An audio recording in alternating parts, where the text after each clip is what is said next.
जय संविधान जय भारत। आप देख रहे हैं बहुजन की आज़ादी टीवी चैनल। दोस्तों, यह जो आप कार्यक्रम देख रहे हैं, अहमदाबाद गुजरात का जो शहर है, यहाँ पर तथागत बुद्ध की जयंती का एक अनोखा कार्यक्रम आयोजित किया गया है।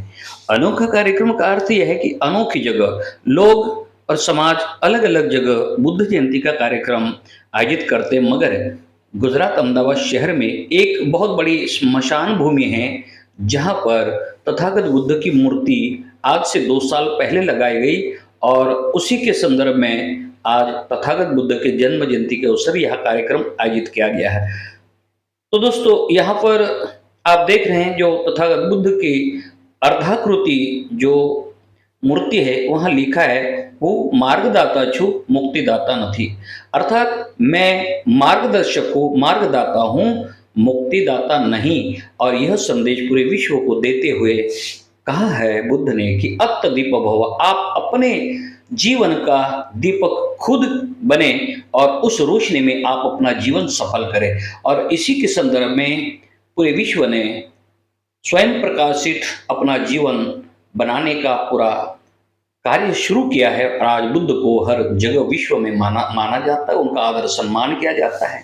और इसी के संदर्भ में यह कार्यक्रम रखा गया। इस कार्यक्रम में गुजरात के बहुजन साहित्यिक और गायक कलाकार विशन काथड़ जी भी अपने परिवारों के साथ यहाँ आए हुए और इस कार्यक्रम में उन्होंने अपनी हाजिरी उपस्थिति दर्ज की है। इस कार्यक्रम को मुख्य रूप से अहमदाबाद शहर के सामाजिक कार्यकर्ता एडवोकेट नरेंद्र भाई सोलंकी, इनका मुख्य योगदान है। और आज के इस कार्यक्रम में आप अधिकारी बेनश्री आप सौ अहिया विशनभाई जेटला पण छे तो बधा सामाजिक आगेवानो कार्यकरो छे टूंक एक शॉर्ट मेसेज में बोलाया है कारण के अमदावाद में आज એટલા બધા કાર્યક્રમો સાંજના પણ છે અને બધા ડિક્લેર થયેલા કાર્યક્રમો છે એટલા માટે એક નાનકડો કાર્યક્રમ આપણે આ પ્રતિબુદ્ધની પ્રતિમાને પુષ્પાંજલિનો કાર્યક્રમ રાખેલો છે। વિશનભાઈ બેન અને આપણા તમામ મહેમાનો છે એમને વિનંતી કરી કે આપણે બુદ્ધિ। और इस प्रकार तथागत बुद्ध की मूर्ति को पुष्प अर्पण करते हुए, अपनी श्रद्धा सुमन अर्पण करते हुए यह विशन जी काथड़ जो आप देख रहे हैं, यह बहुजन साहित्यिक, बहुजन कलाकार, बहुजन गायक और इतिहासकार माने जाते हैं। और इन्होंने इस जगह आकर अपनी उपस्थिति दर्ज की है और उन्होंने अपने मार्गदर्शन करते हुए भी अपने विचार रखे हैं। काफ़ी जगह कार्यक्रम होने के नाते सभी लोग यहाँ नहीं पहुँच पा रहे हैं, मगर जो सामाजिक कार्यकर्ता और सहयोगी सभी लोग यहाँ उपस्थित हुए हैं और यहाँ अनोखी बुद्ध जयंती मनाई गई है। यह पहली बार और यह अहमदाबाद में बुद्ध जयंती का कार्यक्रम इस तरह का आयोजित किया गया है। आप देखिए, यह सभी लोग, सभी कार्यकर्ता, सभी सहयोगी इस कार्यक्रम के पूर्ण करने के लिए यहाँ पहुँचे हैं और अपना श्रद्धा सुमन अर्पण करते हुए और इस देश के गुजरात में जो बहुजन साहित्यिक है वो आपके सामने अपनी बात रखेंगे। तो यह कार्यक्रम देखते हुए आप यह कार्यक्रम कैसा लगा कमेंट बॉक्स में ज़रूर लिखें और ज़्यादा से ज़्यादा शेयर करें, लाइक करें और सब्सक्राइब करना ना भूलें। दोस्तों, ऐसी अनोखी व्यवस्था को दुनिया तक वैशाखी बुद्ध पूर्णिमा विशन जी काथड़ से बुद्धिस्टो माटे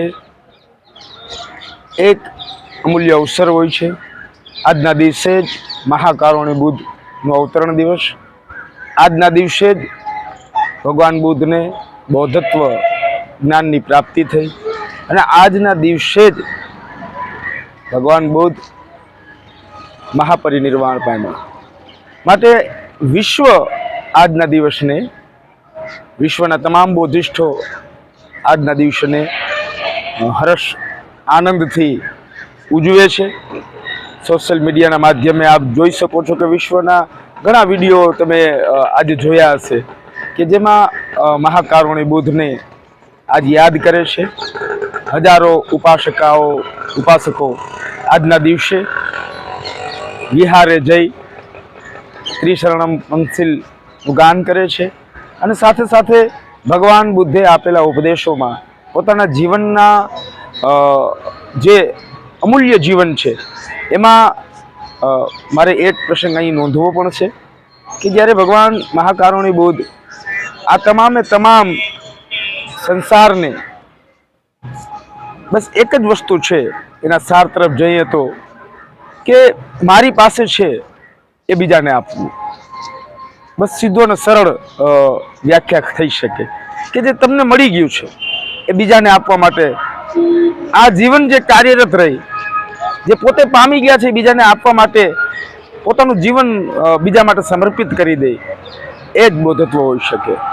ડૉક્ટર બાબા સાહેબ આંબેડકર એ જ રસ્તા ઉપર ચાલીને જે એણે મળી ગયું, એણે જે પામી લીધું, એ તમામ વંચિતો શોષિતો પીડિતોના ઘર સુધી પહોંચાડવા માટે આજીવન કાર્યરત રહ્યા અને એના અનુયાયી તરીકે આપણે હજારો લાખો કરોડો આંબેડકરવાદી પણ એ જ કરી રહ્યા છે કે જે અમને મળ્યું છે mission pay back to society, કે ફરી પાછું એ જ સમાજોની વચ્ચે જઈ અને આખા આપણે જે પામ્યા છે એ બીજાને આપી શકાય. દુઃખોના ભગવાન બુદ્ધે એક તમે ના જ ન કહી શકો, તમે કદાચ ને વિશ્વના કોઈ પણ માણસની સામું તર્ક કરી શકો એક બુદ્ધ એ બાબતે બુદ્ધ દર્શનની અંદર આપણે જોઈએ તો તમે એણે કહેલી વાતને તમે ના કહી જ ન શકો. તમને કોઈ એમ પૂછે કે તમે દુઃખી છો, તમને દુઃખ છે એટલે તમારે આ જ કહેવું પડે આ છે, તો એનો કોઈ પણ આવા હજારો દાખલા છે કે એને તમે ના ન કહી શકો. અને એણે જે આ સંસારને આપ્યું અને આ સંસાર આ તમામ વિશ્વ એ વાતને સ્વીકારે છે અને એને વંદન કરે છે. તો આજ એ વૈશાખી બુદ્ધ પૂર્ણિમાના નિમિત્તે આપણે તમામ અહીંયા ઉપસ્થિત થયા છે, એ જગ્યા ઉપર થયા છે કે એ જગ્યા ઉપર કે જ્યારે વ્યક્તિ જીવનનો છેલ્લો વિસામો કહી શકાય, એ શમશાનની અંદર મહાકારુણિક બુદ્ધની આ પ્રતિમાને અમે પુષ્પાંજલિ દેવા માટે, પુષ્પો આપવા માટે, અર્પિત કરવા માટે ઉપસ્થિત થયા છે. મને આ અવસરનો ભાગીદાર બનાવ્યો અને આજના દિવસે મને અહીં આમંત્રિત કરવામાં આવ્યો તે બદલ હું નરેન્દ્રભાઈનો પણ આભાર પ્રકટ કરું છું. તે સાથે ઉપસ્થિત તમામ આજના દિવસે ભગવાન બુદ્ધને વાંચીએ, સમજીએ, જાણીએ, અનુભવીએ, તર્ક કરીએ, જ્ઞાન કરીએ, એણે આપણા જીવનના ઘણા રસ્તાઓ ખોલી દીધેલા છે, તે રસ્તા ઉપર ચાલીએ, એ જ અભ્યર્થના સાથે વિશન કાથરના આપ સૌને સાદર જય ભીમ, જય ભારત.